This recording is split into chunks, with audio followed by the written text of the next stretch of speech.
In nomine Patris et Filii et Spiritus Sancti. Amen. Sancta María, sede sapientiae, ora pro nobis. Comenzamos la sesión décima de nuestro curso sobre Antropología Teológica 2 e iniciamos el capítulo tercero acerca de la esencia de la gracia. Como siempre, tenéis al principio del capítulo, digamos, un resumen de lo que se va a ver, y en este capítulo nos vamos a ocupar de la esencia de la gracia. Siguiendo el orden de las causas según el que procede Santo Tomás, esto sería el orden de la causa formal, en qué consiste propiamente la gracia. Y básicamente en este capítulo veremos ante todo la gracia en cuanto ente y la gracia en cuanto divina. Son, diríamos, los dos aspectos básicos. Posteriormente trataremos del aspecto increado de la gracia y ahí plantearemos lo referente a la inhabitación. Y frente a estas tres, digamos, estos tres bloques, que es sigue bastante de cerca la enseñanza de Santo Tomás, lo compararemos con otro planteamiento que ha querido ser una alternativa, el planteamiento raneriano de la causalidad o casi formal, que además para más chiste él lo quería remitir a Santo Tomás, aunque es exactamente lo contrario. Algo de esto ya vimos en el primer tomo de la antropología, cuando trataba lo de Ranner con detalle, y diremos luego algunas cosas sobre la relación gracia-naturaleza. Esto también lo habíamos visto con detalle en el curso anterior, en el manual anterior, la parte de el fin que desborda la naturaleza humana, pero diremos aquí alguna cosilla. Bien, pues vamos a pasar inmediatamente al apartado primero, la gracia en cuanto ente. Estamos en la página 111. Fijaos en los apartados, lo comento aquí. Dado que la gracia se puede presentar como un ente divino, en esta primera sección hablaremos de la gracia en cuanto ente, es decir, desde el punto de vista de una ontología sobrenatural, lo que tiene que ver con el ser referido a la gracia. Mientras que en el siguiente gran apartado se tratará de la gracia en cuanto divina, pero aquí vamos a ver la gracia en cuanto ente. Y dentro de esto, dentro de la gracia en cuanto ente, veremos en primer lugar su aspecto creado, la gracia es una realidad creada. En segundo lugar, su aspecto accidental, es un accidente y en concreto una cualidad. En tercer lugar, diremos que esta cualidad se define por un orden del todo especial a Dios, va a ser un accidente peculiarísimo, y así podremos hablar de la consideración tan sumamente divina que tiene la gracia. Aquí de nuevo me estoy basando en el Padre Ramírez, lo tenéis en nota.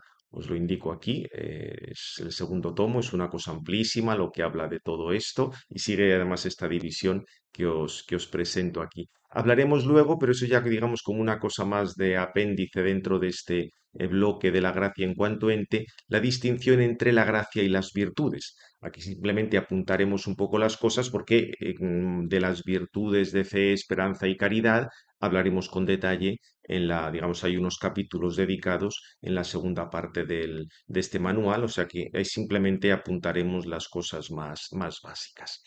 Empezamos con lo primero, la realidad creada de la gracia. Dado que la gracia es algo real, la primera pregunta que podemos hacernos es, ¿se trata de algo creado o es Dios mismo? Ciertamente es algo creado, vamos a ver por qué, solo que una criatura del todo especial, una cualidad del todo especial. Fijaos que en la época de Santo Tomás, algunos autores, algunos tan importantísimos como Pedro Lombardo, habían identificado la gracia con la caridad y la caridad con el mismo Espíritu Santo que nos movía a actuar sin ningún tipo de hábitus o cualidad recibida en el alma. Pedro Lombardo sí que reconocía que la fe o la esperanza eran hábitus, pero la caridad no, porque decía que era tan importante que tenía que ser el mismo Espíritu Santo y como la gracia se identificaba con la caridad, la gracia no era algo creado. En otro universo teológico distinto, fijaos que los pelagianos radicales que reducían la gracia a algo completamente externo, como el buen ejemplo de Cristo o su revelación, pues en realidad también parecía que no admitían que la gracia fuera algo creado. O los protestantes admitían simplemente una justificación exterior, meramente imputativa. De hecho, incluso algunos también vinieron a decir que es Dios mismo el que nos justifica, casi como si hubiera una unión especial. Eso no fue lo normal, sino que consideraban que digamos, la única justicia que nos justificaba era la del mismo Dios y que se nos imputaba de una manera exterior.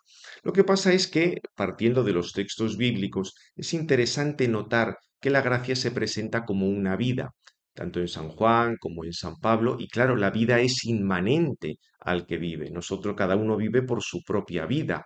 También la terminología de semilla o de un sello impreso nos está remitiendo a algo que es interno a nosotros. O fijaos los términos como regeneración o renovación. El caminar en una vida nueva o la novedad de vida supone que se ha vencido al pecado, el pecado es algo real y concreto en nosotros y pasamos a una situación real, nueva, distinta. Fijaos que la terminología de una nueva criatura nos habla de algo creado pero distinto. Es una renovación radical, pero obviamente es algo creado.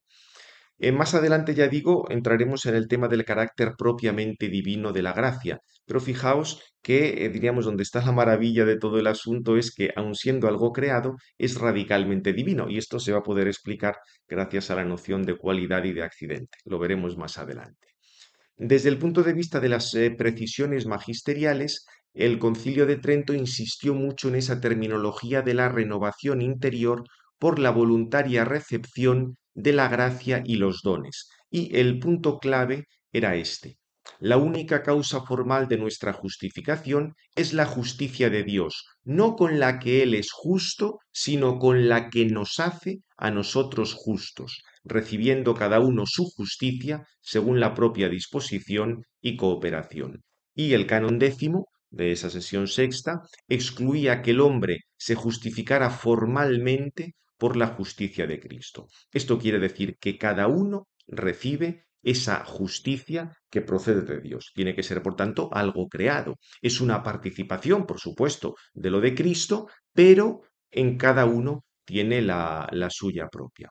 Fijaos cómo además, bueno, antes de leer el canon 11, donde viene con bastante detalle, fijaos que esta frase, la justicia de Dios, no con la que Él es justo, sino con la que a nosotros nos hace justos, estaba inspirada en San Agustín, ¿eh? O sea, era San Agustín el que había dicho una cosa parecida, lo cual es muy notable porque a pesar de todas las acusaciones de platonismo que se hacen a San Agustín y sí, su dependencia de algunos principios platónicos, pero aquí tenía claro que somos justos por la justicia que recibimos de Dios. Fijaos que en un planteamiento platónico algo es blanco por la blancura, por la idea de blancura que está ahí. En el caso este no, somos justos porque cada uno recibe de Dios esa justicia. Fijaos cómo lo presentaba Trento. Si alguno dijera que los hombres se justifican o por la mera imputación de la justicia de Cristo o por la mera remisión de los pecados sin la gracia y la caridad que se difunde en sus corazones por el Espíritu Santo e iniere, fijaos, justicia inherente. El término inherir también nos recuerda la terminología del accidente o que la gracia por la que nos justificamos es el mero favor de Cristo, sea anatema. O sea que, digamos, el Concilio de Trento esto lo dejó muy claro. Hay una gracia creada, una justicia creada, que es la que formalmente nos hace justos. Desde el punto de vista de la argumentación teológica, Santo Tomás había respondido al argumento de Pedro Lombardo, aunque no lo cita de manera explícita, pero estaba de fondo. Fijaos que para Pedro Lombardo, la gracia no es más que el amor especial o sobrenatural de Dios hacia nosotros. Por eso, como lo importante de la gracia es ese amor que Dios nos tiene, pues no haría falta que causara o produjera nada en nosotros. Evidentemente, si produjera algo en nosotros, eso ya sería creado. Pero como decía Pedro Lombardo, que la gracia sobre todo es ese amor que Dios nos tiene, pues no hace falta nada producido en nosotros. Santo Tomás va a recordar que básicamente hay tres sentidos de gracia. Primero, el amor a otra persona, como cuando decimos en español, este le ha caído en gracia a otro. Esa manera de decir que le ama es decir, le ha caído en gracia. También se puede emplear gracia a un don otorgado gratuitamente, cuando decimos se concede una gracia a otra persona. O también se puede llamar gracia a la misma recompensa o el mismo agradecimiento por ese don gratuitamente recibido. El que recibe una gracia, pues tiene luego gratitud a la persona que se la ha dado. Claro, Santo Tomás se da cuenta de que estos dos sentidos, el segundo y el tercero, dependen fundamentalmente del primero, que quiere decir el amor a otra persona. Entonces es fundamental estudiar ese sentido. Y aquí Santo Tomás nos recuerda que tenemos que distinguir muy bien el amor de una criatura a otra y el amor de Dios a las criaturas. ¿Por qué? Porque el amor de una criatura a otra se mueve porque en la criatura amada ya hay cierto bien. Es decir, el amor de un hombre por otra persona no causa totalmente la bondad de la cosa amada, sino que la presupone, al menos en parte. Por supuesto, el amor a otra persona también puede mejorar a la otra persona, la puede empeorar si es un amor mal llevado, pero también en el campo humano el amor a otra persona puede mejorarla. Pero tiene que haber algún tipo de bondad previa para que nosotros amemos a la otra persona. En cambio, en el caso del amor de Dios, el bien de la criatura proviene de la voluntad divina, o sea, es el amor de Dios el que hace que la criatura sea buena. No es que Dios ame a las criaturas porque sean buenas, sino que por el hecho de que Dios ama a las criaturas, esas criaturas son buenas. Con lo cual, el amor de Dios causa la bondad de las criaturas. Entonces, explica Santo Tomás, como hay que distinguir entre un amor común de Dios a las criaturas, según el cual ama a todas las criaturas y les da su ser natural, de otro amor, diríamos, especial de Dios, según ese amor, según esa dilección, lo pongo en femenino porque aquí amor, Santo Tomás emplea el término dilectio, una dilección según la cual lleva a la criatura racional por encima de la condición de su naturaleza, para participar del bien divino. Y según este amor, se dice que ama a alguien simpliciter, porque según este amor, Dios quiere simpliciter para la criatura el bien eterno, que es el mismo.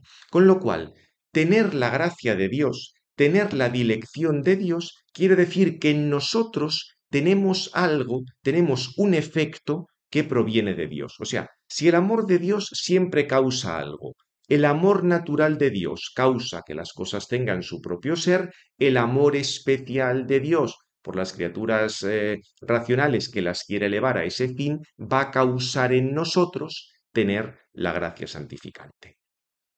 Como veis, el problema de la argumentación de Pedro Lombardo es que pecaba de antropomorfismo, porque entendía el amor de Dios como el amor entre las personas creadas. El amor del hombre supone la bondad en lo amable, mientras que el amor de Dios no supone la bondad, pone la bondad por el mismo hecho de amar. Esto lo resumía Santo Tomás en el Contra Gentiles cuando decía, al tratar de este mismo problema, dice, se confundieron por no tener en cuenta la diferencia entre el amor divino y el humano, pues el amor divino, dilectio Dei, es causativa del bien que ama en alguno, pero no siempre lo es el amor humano. No siempre el amor humano causa el bien, a veces sí, a veces no, pero el amor de Dios siempre causa el bien. Bien, en la respuesta a algunas objeciones, por ejemplo, en la segunda objeción, Santo Tomás sale al paso de algunas expresiones donde se dice que Dios es la vida del alma. Y dice, como el alma vivifica el cuerpo de manera inmediata, parecería que como Dios vivifica el alma de modo inmediato, pues no hace falta ninguna gracia creada. Pero explica Santo Tomás, sí, Dios es la vida del alma a modo de causa eficiente, mientras que el alma es vida del cuerpo a modo de causa formal. Entre la forma y la materia no hay ningún medio, porque la forma informa por sí misma a la materia o sujeto, pero el agente, Dios, informa el sujeto no por su sustancia, sino por la forma que causa en la materia. O sea que Dios es vida del alma en cuanto que causa en nosotros la gracia santificante que nos vivifica. Fijaos que si Dios hiciera las veces de causa formal de una sustancia, Dios fuera nuestra forma sustancial, entonces sería parte intrínseca de la criatura y acabaríamos cayendo en el panteísmo, no distinguiríamos entre el creador y la criatura. De esto diremos alguna cuestión porque hubo quien quiso presentar esta intervención de Dios en nosotros como una causalidad casi formal, todo seriano, pero eso después. Y por último, hay que recordar que Santo Tomás en la respuesta a la tercera objeción presenta un tema que luego saldrá muchísimo en la Reforma Protestante, y es el perdón de los pecados. Porque si uno dice, bien, todo esto de la gracia está muy bien, pero en el fondo la gracia es el mero perdón de los pecados. Y la gracia como perdón de los pecados, no pone nada en el alma. Lo que pasa es que Santo Tomás cita a San Agustín que retractó esa misma opinión. También San Agustín en un momento pensó que la gracia era simplemente el perdón de los pecados, pero luego se dio cuenta de que no, era el perdón de los pecados y muchas otras cosas. El Concilio de Trento enseñó esto mismo, la gracia conlleva ciertamente el perdón de los pecados, pero muchas más cosas, y veremos más adelante cuando estudiemos el tema de la justificación, aquí tenéis la referencia, que para que se dé el perdón de los pecados necesariamente tiene que haber una infusión de la gracia. Eso lo veremos con más detalle. Con lo cual, primer punto que ha quedado claro, la gracia es una realidad. Ahora, dentro del tipo de realidades creadas, ¿qué categoría es? Evidentemente se excluye que sea una sustancia, porque como la persona que recibe la gracia ya es una sustancia y la gracia la enriquece y la transforma, digamos, no es que una sustancia sea una otra, habría que ponerla al lado, sería una cosa que quedaría completamente exterior y para que se unan dos sustancias haría falta una tercera cosa que las uniera. Con lo cual, por ahí no llegamos muy lejos. Y fijaos que el mismo Concilio de Trento había hablado del término inherir, lo cual nos hace más bien pensar en algo accidental, algo que está en nosotros. Fijaos, esto ya tenedlo claro. Cuando decimos accidental, no significa menos importante, veremos ahora el sentido que tiene accidental, sino algo que acaece, algo que accidit a una realidad que ya está previamente constituida. O sea que, digamos, decir que la gracia es un accidente es algo que sucede a una sustancia. Veremos que además es algo que permanece de manera estable. Obviamente tiene que ser un accidente de orden espiritual, porque también hablamos de gracia de los ángeles. Ellos no pueden tener un accidente de orden material. Y además, como es algo de orden divino, se especifica, lo veremos inmediatamente, por Dios, y Dios es espíritu, tiene que ser algo que afecte a las personas en lo más profundo de su naturaleza y por tanto en el nivel espiritual. Fijaos que la terminología bíblica nos apunta a ese sentido.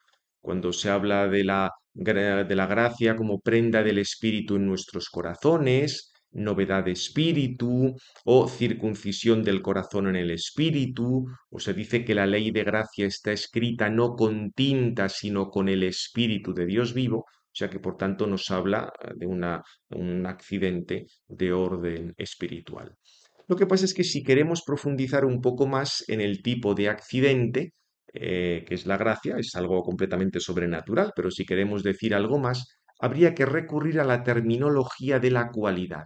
La gracia como una cualidad, veremos inmediatamente que por su estabilidad es un habitus. Esta es una terminología que obviamente no está en la Sagrada Escritura. No digamos, esto ya es una cosa muy especulativa. Pero fijaos, expresiones como que la gracia se difunde o que es prenda del espíritu, nos apunta en esa dirección, como una cualidad, algo que nos renueva, algo que nos cambia. Eso nos lleva un poco en la línea de la cualidad. Fijaos que en la filosofía aristotélica, que fue la que siguió y mejoró bastante Santo Tomás, lo que caracteriza una cualidad es que funda la semejanza y la desemejanza. O sea, el que dos cosas sean semejantes es porque tienen las mismas cualidades y sean desemejantes es porque no tienen esa cualidad. Claro, si decimos que la gracia nos va a dar la semejanza con Dios o con Jesucristo, cuando hablemos del carácter divino de la gracia, ciertamente el término más adecuado es como cualidad, una cualidad del todo especial, pero si hay que emplear una terminología de estas, tendría que ser una cualidad. Por otra parte, de hecho, incluso el término cualidad lo encontráis en algunos padres de la Iglesia, ¿eh? Fijaos que San Basilio, por ejemplo, compara la gracia con un arte presente, aunque no siempre actúe. O sea, algo que está, digamos, que nos ha infundido Dios, está ahí presente, aunque no actúa siempre. Esto digamos, nos puede recordar a la cualidad. San Ambrosio como una pintura divina en nosotros. con adquirir unos colores en nosotros. De nuevo, nos recuerda el tema de la cualidad. San Jerónimo con un sello impreso por Dios en nuestra alma, y es que incluso en San Cirilo de Alejandría tenéis el término cualidad, poiotes, o sea, el mismo término que emplea Aristóteles para hablar de cualidad, poiotes, lo emplea San Cirilo en la santificación. O sea que, como veis, la terminología esta de cualidad no es una cosa solo de los escolásticos del siglo XII o XIII, sino que tiene una base bíblica y patrística importante.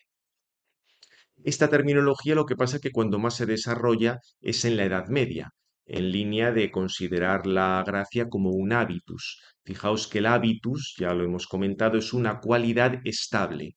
Una disposición es algo mucho más inestable, pero la gracia como hábitus es algo estable. Recordad también lo que habíamos matizado, que hábitus no significa costumbre. Por supuesto que una costumbre se puede hacer habitual en nosotros, pero propiamente el hábitus es lo que va a determinar que luego tengamos ese comportamiento, ya sea un hábitus en, digamos, para un comportamiento exterior, nuestro mismo conocimiento está formado de hábitus, en ese sentido, de hábitos intelectuales, solo que en este caso, ya digo, es algo completamente distinto porque tenemos una cualidad estable que va a dar lugar a la semejanza divina. En el magisterio de la Iglesia en la Edad Media, Inocencio III en una ocasión había hablado del bautismo de los niños y había empleado la terminología infundir las virtudes en cuanto al hábitus, con lo cual esta terminología ya se empleaba en la época de Inocencio III y luego el Concilio de Vienne afirmó que en el bautismo de los niños la gracia informante y las virtudes se infunden en cuanto al hábitus, aunque no en cuanto al uso para ese tiempo. Claro, se entiende que los niños tienen ya la gracia y las virtudes por el bautismo, pero hasta que no tengan uso de razón no pueden emplearlas. Tienen el hábitus, tienen los hábitus de la gracia y de las virtudes, pero todavía no lo pueden emplear. Bien, respecto a la terminología que hay en Trento, aunque no se quiso entrar en, digamos, en esta terminología más escolástica, porque los protestantes digamos, se reían de ella y no le hacían caso, se distinguió entre la gracia adyuvante y excitante, por la que el pecador se dispone a la justificación, lo que luego veremos que es la gracia actual, y la justificación misma que inhiere en los justificados. ¿Veis el término inherir? Nos habla de accidente y nos habla de cualidad. Eso nos remite a la estabilidad que caracteriza un hábitus. Fijaos que el mismo término que emplea el concilio, estado de gracia, pues está remitiendo a ese hábitus, a eso que se posee de manera habitual. De todos modos, ya digo, el concilio de Trento no quiso emplear una terminología muy escolástica porque los oponentes, los luteranos, la rechazaban del todo, con lo cual por ahí no, digamos, no había mucho en lo que avanzar.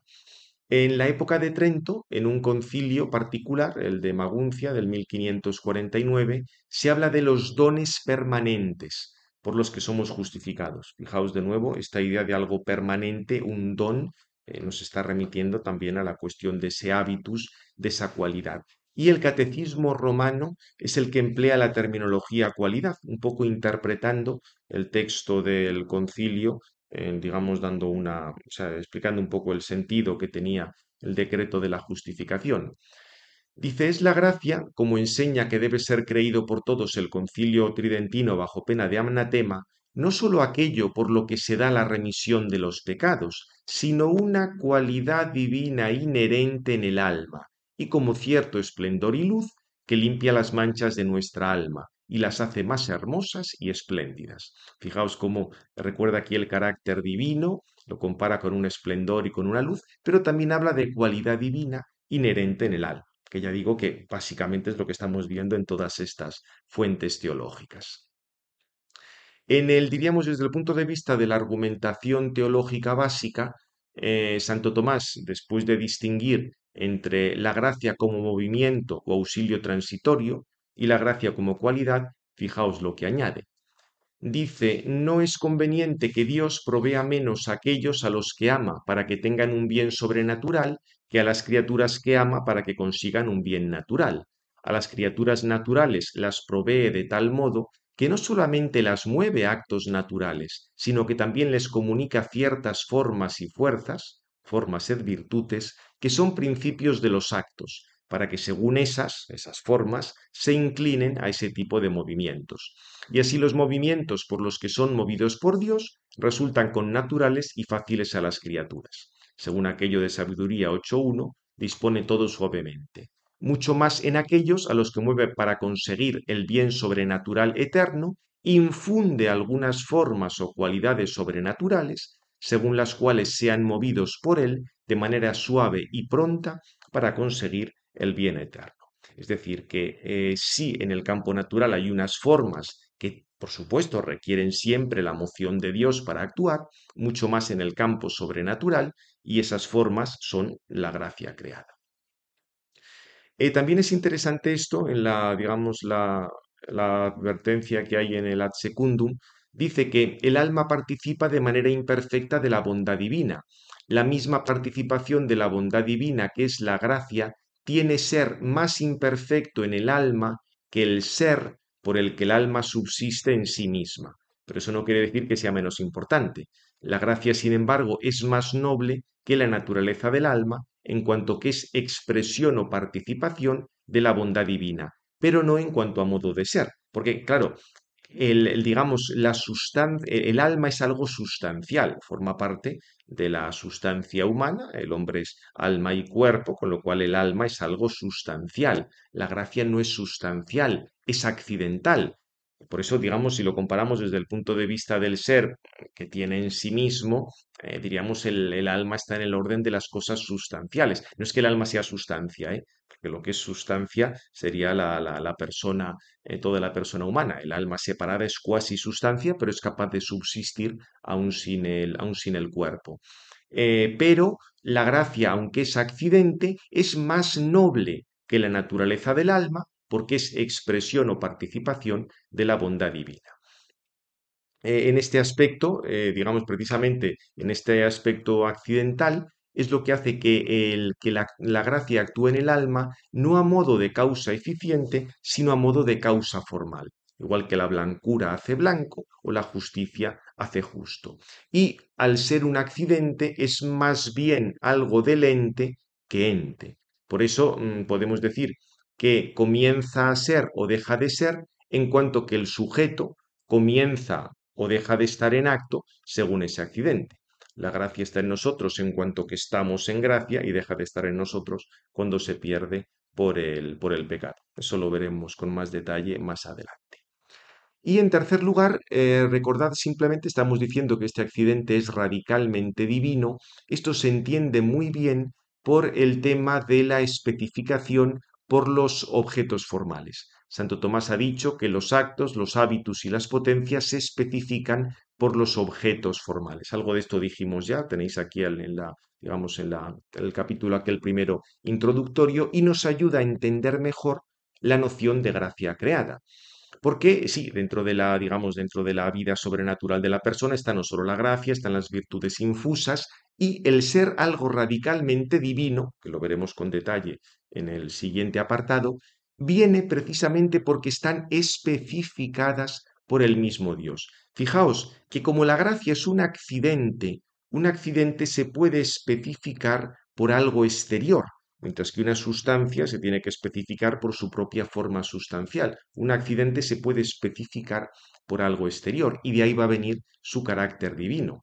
Fijaos que Santo Tomás había dicho que lo que está sustancialmente en Dios se hace accidentalmente en el alma que participa de la bondad divina. Como es claro en el conocimiento, pues mucho más en el campo de la gracia. En el conocimiento entendido como ciencia, tenemos un acto que se especifica por su objeto formal y puede dar lugar a un conocimiento divino. La fe en este mundo, su objeto es Dios, aunque todavía emplee semejanzas. La visión de Dios en la patria definitiva es un conocimiento que se especifica por el mismo Dios, ahí ya sin ninguna semejanza. De este modo, diríamos, digamos, la gracia como accidente se puede formular, esto ya lo veíamos en el primer tomo de la antropología, como algo tan desbordante que si la gracia fuera una sustancia, sería el mismo Dios. Por eso la gracia es un accidente, pero que está definida, está marcada por el mismo Dios. Atención porque, como os digo aquí, todas las criaturas dicen un orden a Dios por ser creadas, claramente. Pero en el caso de la gracia es un orden que es lo que las define, lo que define a la gracia, a las realidades sobrenaturales, lo que lo especifica. La gracia sigue siendo una cualidad, no es una relación, pero es una cualidad que se entiende por estar proporcionada a algo exterior. En este caso al mismo Dios, como si fuera la imagen de un espejo que está reflejando lo que tiene delante.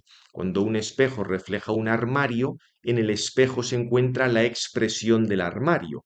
Diríamos que el espejo se hace armario accidentalmente en cuanto al reflejo. Esto, ya digo, lo veíamos también en el primer tomo con más detalle. Por eso es tan importante hablar de la gracia como accidente, porque al decir que la gracia es un accidente, puedes decir que se especifica por algo exterior y de esa manera se puede presentar con toda claridad este aspecto de grandeza y este aspecto tan sumamente divino. Fijaos que por eso la gracia nunca puede ser debida a ninguna criatura. La gracia nunca es adecuada a ninguna criatura, supera cualquier criatura. No puede haber una sustancia sobrenatural, no puede haber una sustancia que se especifique por Dios ni por nada externo. Por eso la gracia siempre nos va a resultar gratuita al tratarse de algo desproporcionado. Bien, y ya terminamos el último aspecto, la distinción entre la gracia y las virtudes. Hemos establecido que la gracia es una cualidad, más concreto es un hábitus. Ahora la pregunta es, ¿las virtudes infusas, la fe, esperanza y la caridad, son lo mismo que la gracia? ¿Es algo distinto?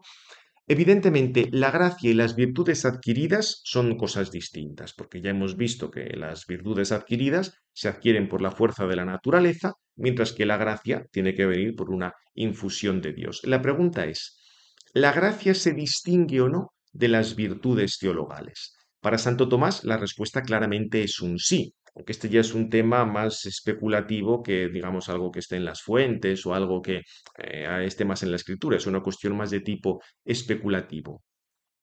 De hecho, para Santo Tomás, dentro de los hábitos sobrenaturales, tenemos las virtudes teologales de fe, esperanza y caridad.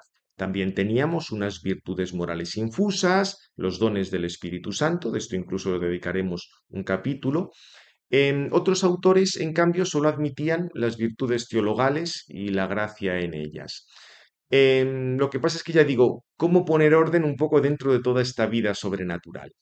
Desde el punto de vista magisterial, siempre podríamos decir que, como la fe informe puede existir sin la gracia y la caridad, claramente la fe y la esperanza tienen que ser distintas de la gracia, con lo cual que tenemos fe y esperanza tienen que ser hábitos distintos del hábito de la gracia. Pero respecto a la caridad está esa pregunta. ¿La caridad es la misma que la gracia o no? Desde el punto de vista magisterial, esto en Trento se discutió mucho porque los tomistas decían que se distinguían y los escotistas que no se distinguían. No quiso entrar en la cuestión. Alguna vez empleó la fórmula gracia y caridad, con lo cual parece que eran cosas distintas, o gracias y de la gracia y de los dones, pero cuando hablaba de la justificación, dice simplemente que la caridad se difunde por el Espíritu Santo y que se recibe a la vez la fe, la esperanza y la caridad, sin entrar en si la gracia santificante es algo distinto de esos tres o no. Ya antes en el concilio de Bien, fijaos que se había empleado esa fórmula, las virtudes y la gracia que informa. Con lo cual, si en las virtudes pones la caridad, obviamente la caridad sería distinta de la gracia. Y el Catecismo Romano, después de Trento, dice, a esta gracia se añade la noble compañía de todas las virtudes que se infunden por Dios en el alma con la gracia. Esto parece que apuntaría más a la distinción entre gracia y caridad, pero como veis tampoco es una cosa que quiso solucionar. En la Edad Media es cuando se planteaba esta cuestión de manera explícita. Algunos autores identificaban gracia y caridad y otros lo distinguían. Es cierto que aquí hubo una etimología que lió un poco las cosas, porque algunos hacían depender caridad como si viniera del griego charis, y charis quiere decir gracia. En realidad esta etimología era incorrecta. Caritas en latín viene de carum, es decir, de algo raro, de algo precioso, de algo escaso, y por eso es caro. Algunos autores, como Pedro Lombardo o Duns Scoto, decían que la distinción entre la gracia y la caridad era sólo una distinción de tipo conceptual. Hablaríamos de gracia en cuanto que hace al hombre agradable o grato a Dios, y de caridad en cuanto que le perfecciona para obrar el bien. Pero en realidad sería lo mismo la gracia y la caridad. Estos autores se hacían fuertes en textos de San Agustín, que daba un gran valor a la caridad, y, digamos, San Agustín no es que se planteara la cuestión como se planteó en época medieval. San Buenaventura tuvo aquí diríamos, un planteamiento más, o sea, más matizado que el del maestro de las sentencias y el que luego tuvo Escoto. Decía que era una distinción real, pero no esencial. ¿Esto qué quiere decir? San Buenaventura situaba la gracia y la caridad en el libre albedrío como en su sujeto. Recordad que en San Buenaventura la distinción entre las potencias del alma, la esencia y tal no acaba de estar muy clara. Y este autor pensaba que de la gracia y de la virtud, en concreto de la gracia y la caridad, se hacía algo uno.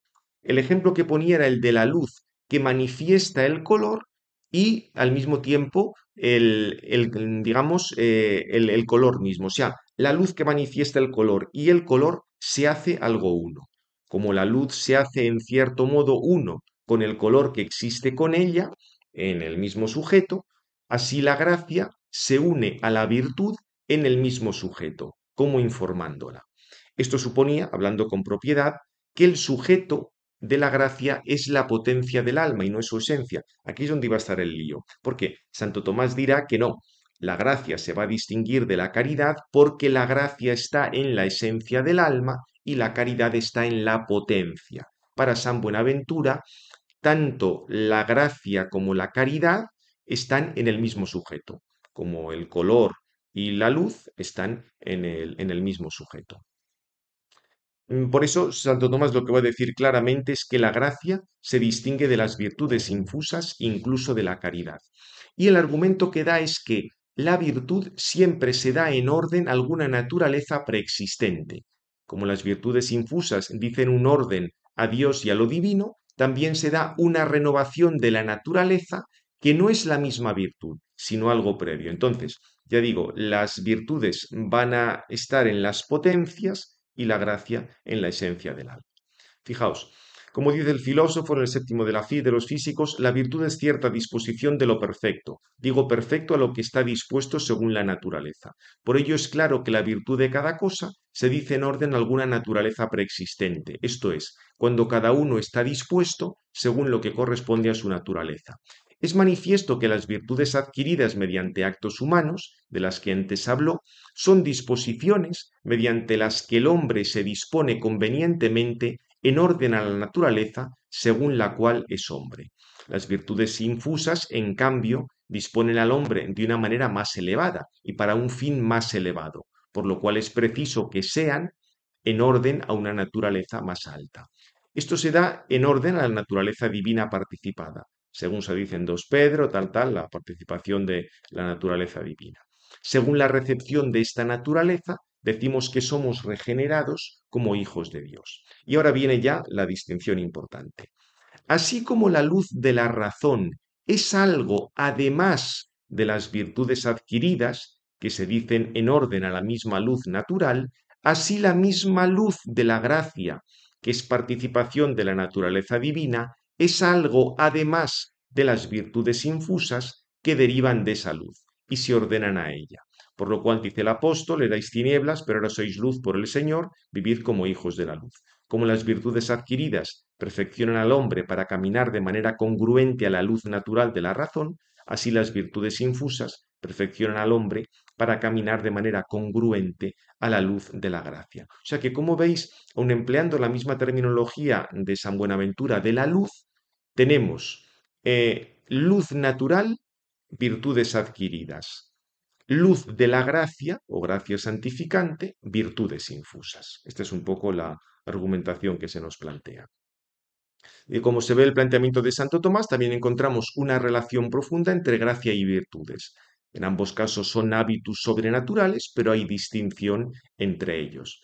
Obviamente, si no se admitiera una distinción real entre la esencia del alma y sus potencias, toda esta argumentación carecería de sentido. Fijaos, esto lo recuerda Santo Tomás en el artículo cuarto de la 110. Si la gracia se distingue de la virtud, no se puede decir que la potencia del alma sea sujeto de la gracia, porque toda perfección de la potencia del alma tiene razón de virtud, como se dijo antes. Por ello, la gracia, como es previa a la virtud, también tiene como sujeto algo previo a las potencias del alma. Esto es la misma esencia del alma. Así como por la potencia intelectiva el hombre participa del conocimiento divino mediante la virtud de la fe, y según la potencia de la voluntad participa del amor divino mediante la virtud de la caridad, así también por la naturaleza del alma participa según cierta semejanza de la naturaleza divina mediante cierta recreación. O sea que gracia en la naturaleza divina, virtudes en las potencias. Esto luego será importante cuando hablemos del mérito, ya con esto terminamos, es que ciertamente para merecer te va a hacer falta la gracia, pero la gracia va a merecer mediante las virtudes, sobre todo por la caridad. Digamos, como la esencia del alma es principio de las obras mediante las potencias. Lo que pasa es que es verdad que en la opinión que identificaba la gracia con la caridad, había un aspecto muy importante, y eso no lo podemos olvidar, y es que la caridad es básica en la vida cristiana. Y ya veremos que, perdida la gracia, se pierde también la caridad. Y el tema muy valioso, que profundizaremos luego, de la caridad como forma de todas las virtudes. O sea que el tema de la caridad es fundamental, pero lo que no podemos es confundir la caridad con la gracia. Bien, terminamos aquí. La próxima sesión comenzamos a ver la gracia en cuanto divina. Gloria al Padre, al Hijo y al Espíritu Santo, como era en el principio, ahora y siempre, por los siglos de los siglos. Amén. En nombre del Padre, del Hijo y del Espíritu Santo. Amén.